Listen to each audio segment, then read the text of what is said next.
Dalam bernegara, Amerika menggunakan strategi banyak muka untuk menaklukkan negara lain. Catatan yang kita sepakati adalah negara Amerika itu negara agresor. Banyak alat mereka untuk melakukan agresi dengan smart powernya, seperti atas nama demokrasi, atas nama HAM, atas nama peacekeeping, menggunakan kekuatan dolar dan kendali negara lain dengan hutang, memakai IMF, memakai World Bank, serta lembaga rating. Pengusaha besar Amerika melakukan hostile takeover ala Wall Street milik swasta untuk makan swasta negara lain. Private equity army dan defense kontraktor masuk ke sebuah wilayah sebelum kemudian mengambil sumber daya alam suatu negara, dan itu banyak sudah dilakukan. Libya disikat, Irak disikat, dan banyak negara lagi. Kemudian sisi lain, Tiongkok juga sama di dalam melakukan agresi ekonominya demi menghidupkan 1,5 miliar penduduk Tiongkok. Tiongkok memakai 3 instrumen utama, yaitu mengendalikan hukum sebuah negara, mengendalikan media di negara yang akan dia incar,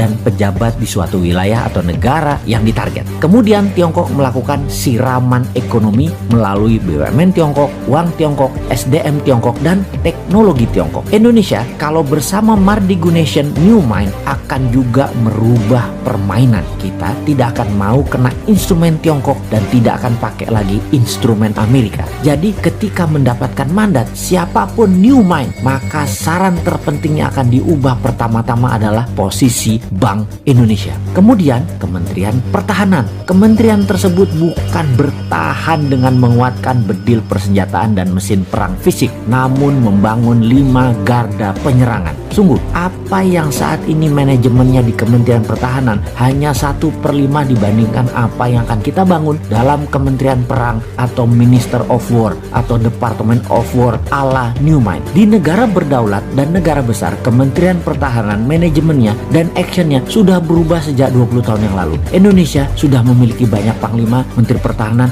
namun sayangnya semuanya old mind, kunonya kebablasan. Sekali lagi, ke depan bukan lagi Department of Defense, itu hanya satu di antara 5 pilar Kementerian Perang Republik Indonesia versi New Mind. Dalam Kementerian Perang ada divisi propaganda luar negeri, ada divisi ekonomi luar negeri, ada divisi telekomunikasi, IT, warfare by others means, atau berbagai jenis perang seperti perang sel, terorisme, biological warfare, dan counter insurgency warfare akan melengkapi selain saat ini yang kita punya 3 matra militer, darat, laut, udara. Panglima tentara adalah wamen atau wakil menteri, atau bisa juga merangkap sebagai menteri pertahanan tergantung kebutuhan dan situasi serta kemampuan individu panglima tersebut. Dimana kalau panglimanya juga menteri perang, wamennya dari instrumen lain yaitu sipil yang berpengalaman luar negeri. Itu bisa juga. Atau dibalik, mana yang penting? Yang penting mereka paham, berani bertindak, dan cepat mengambil keputusan. Department of Homeland Security adalah kementerian yang membawahi kepolisian. Kepolisian sekarang tidak direct ke presiden, tapi di bawah kementerian. Kementerian Homeland Security dan National Defense Council di bawah Menko Pertahanan, Keamanan, dan Perang, Menko PKP. Ini nomenklatur kementerian baru. 3 pilar Mardigu Nation itu sederhana. Itu diwakili 1 Menko Ekonomi dan SDM, 2 Menko PKP, Hukum dan Politik, dan 3 Menko Kesra dan HAM. Di dalam membangun kekuatan serang, maka pasukan elit Densus Gultor menjadi 1. Densus di dalam, Gultor serang keluar, dan ofensif ke negara lain. Ini di bawah National Security dan Defense Council. Jadi kalau ada kementerian ditambah, pasti ada kementerian yang dikurangi atau ditutup. Maka Kementerian Tenaga Kerja akan jadi Dirjen Tenaga Kerja di bawah Kementerian Pendidikan. Juga Kementerian Pemuda dan Olahraga masuk ke Kementerian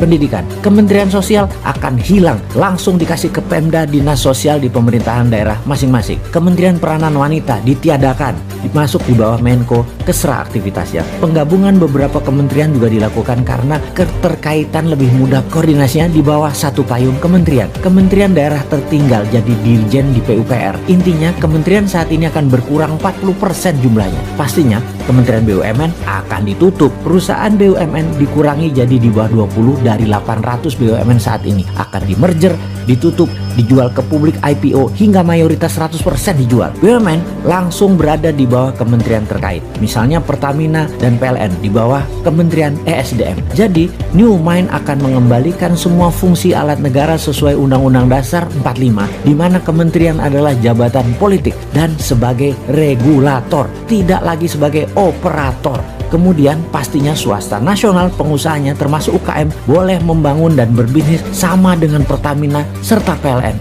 Boleh punya sumur minyak sendiri, penyulingan minyak sendiri, distribusi hingga SPBU. Begitu juga di listrik, bisa membangun power plant sendiri, distribusi transmisi kabel sampai ke konsumen. Percayakah ternyata harga BBM bisa lebih murah dari sekarang, harga listrik bisa lebih murah dari sekarang, serta menjangkau seluruh wilayah Indonesia karena swasta yang bergerak. Makanya New Mind itu heavy on private, kalau Old Mind itu heavy on government. Bersama Old Mind, rakyat hanya disuruh nonton serta keprok-keprok tok. Bersama New Mind, UKM terbang menaklukkan dunia.